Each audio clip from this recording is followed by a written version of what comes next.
Hey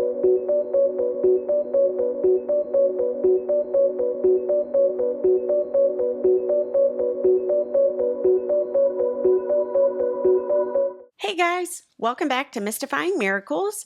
I have another fantastic story ready for you today. I go over those true stories, and of course, as always, they always contain at least one miracle. So listen along, and we're going to go ahead and get right into it. So this particular story is about a man named Ralph.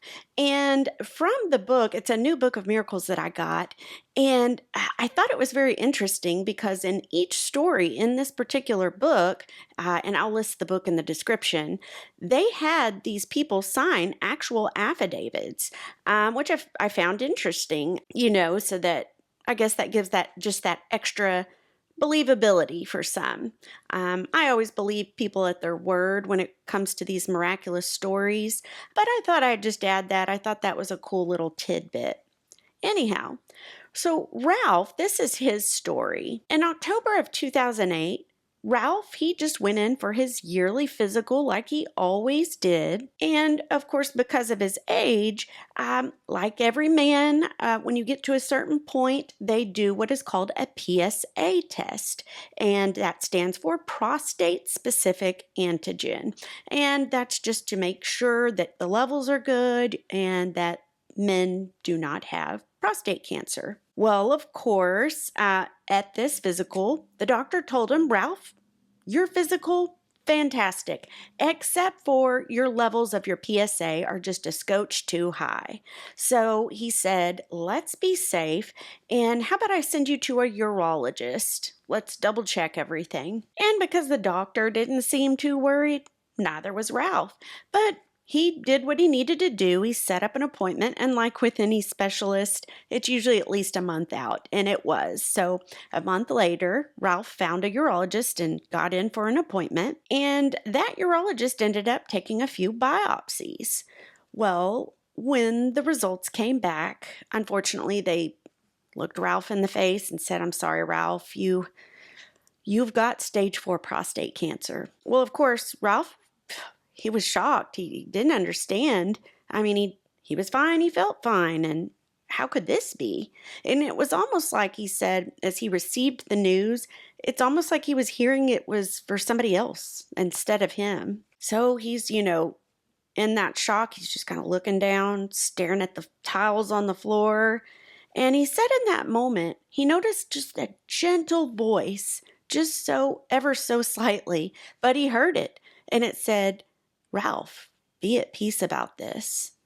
Now, to some on the outside listening to that, you may think, oh, come on now, that's silly.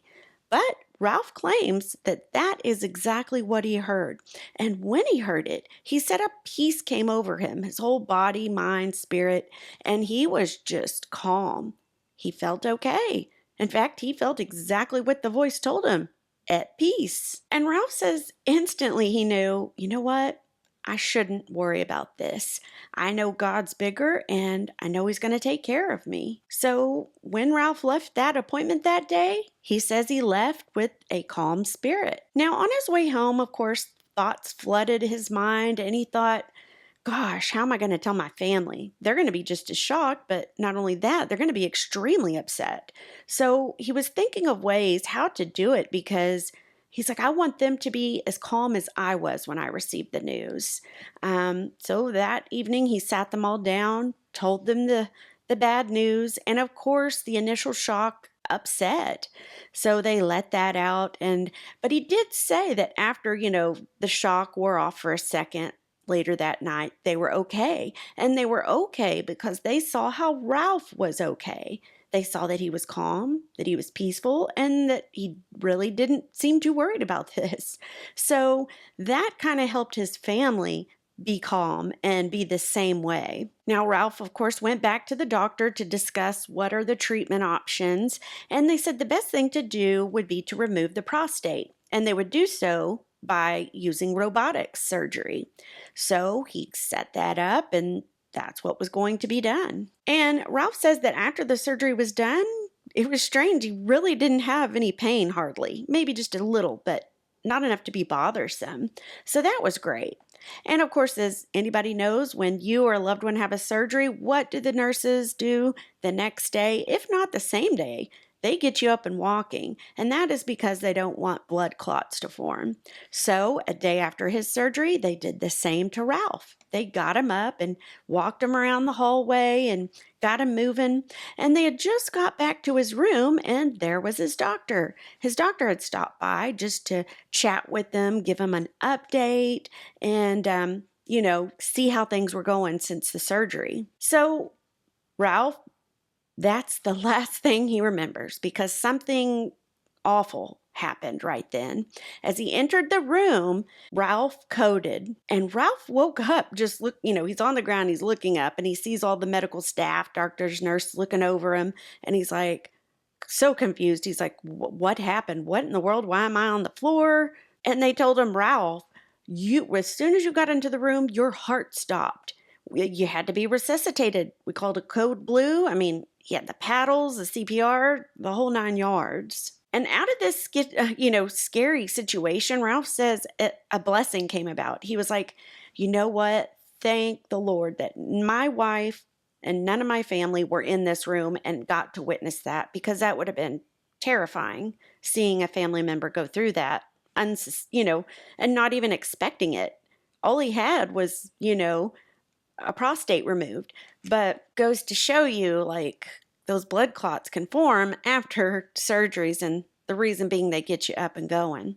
But anyways, that was just miraculous right there too, that he was in the room with his doctor, with the nurses, all together right there when it happened. And Ralph said that, the men in his family, many of them had heart issues, but up until this point, Ralph never really did, and they reared their ugly head that day.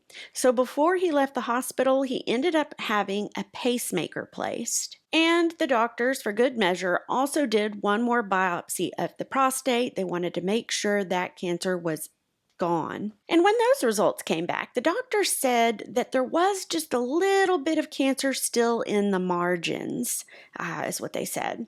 So they said that, Ralph, you don't really need any treatment right now. What we're going to do, we're just going to keep running these PSA tests and monitor it that way and go from there. And Ralph was fine with that. He's like, great, sounds good. And he also told his doctors at that time, he said, listen, I'm going to go home and I'm going to pray this cancer, every last bit, leaves my body and never returns. 3 years passed.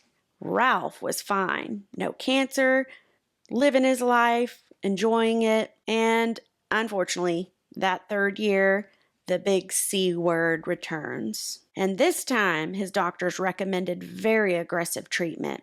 Now, I didn't say what treatment, but just being a nurse, I know that aggressive treatment means probably high doses of chemotherapy and or radiation. So that's very hard on a body.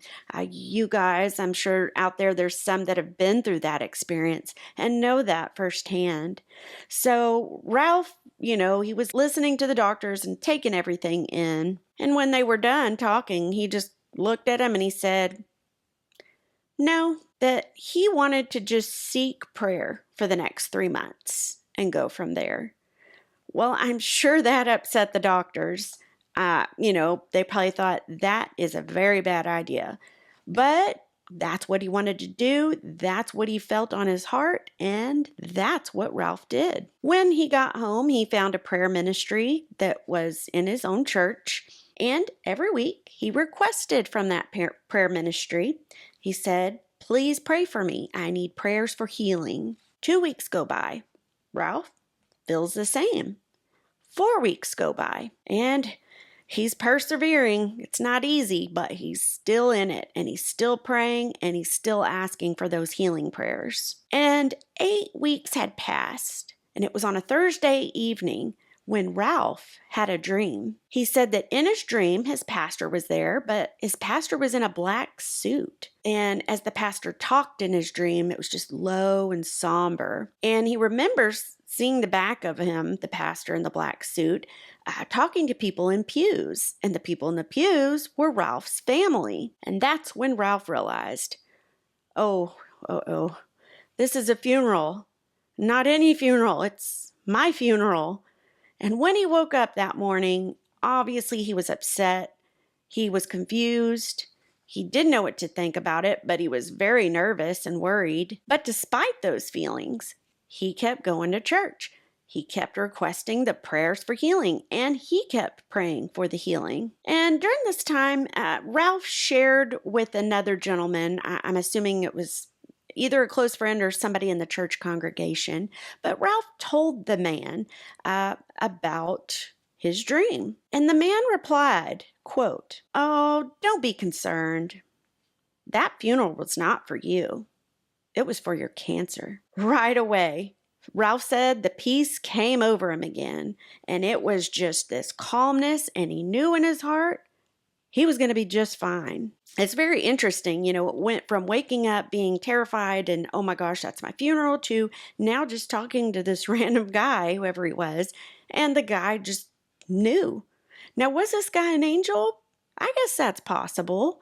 I'd like to know what you guys think in the comments. And our story is not over there. 12 weeks have now gone by, and the doctors decide to retest him. And wouldn't you know it, when those test results came back, the doctors, complete shock. They didn't know what to say to Ralph, because Ralph had not one little bit of cancer in his whole body. And it's been many years since that day, and that mean old cancer, it's never returned to Ralph. He's been cancer-free. Now, Ralph makes it clear that he gives glory to God. God healed him. Ralph's thankful as well for all the doctors and nurses who helped him along the way. He's very thankful for that, especially that day when he had to have the pacemaker placed and all that. But, from having all these people in the church congregation praying for healing, that's amazing. And Ralph says that, during all these moments throughout the months and the weeks, even though there were very low times, he said that he notices that, hey, God was building his faith during those times. And he said, man, did that work. It really did. And Ralph also had a quote that I'll leave you guys with because I thought it was very interesting. And he said, "Earth-shaking fears melt in the loving hands of the architect." I love it. I love these healing stories. I guess because I can relate, not that I had cancer, but my MS, if you know my story. So I don't know. I found that amazing. Let me know what you guys think. By the time you're seeing this, we're already in 2025. As of recording, not yet, but almost there. So I hope you guys are just having a wonderful, great new year, and that you guys had a wonderful Christmas and holiday. In the new year, I am trying to do this full time. I love it. It's my passion. I think I can do it. I'm gonna say I can do it. I have added my PayPal address in the description, and I hate saying that because I do, but I have to let people know or they won't know. Because sometimes if there's somebody that wants to give or it's on your heart, that's so appreciative. But I don't want people to feel like you have to do that. That's definitely not. I'm just trying to start up, the whole scenario with new content creation. Unfortunately, we don't get paid, which really stinks. But, I just trust God that he will make a way. And so that's exactly what I'm going to do. Anyway, guys, I love you. I thank you for watching, and I hope your new year goes just fabulous.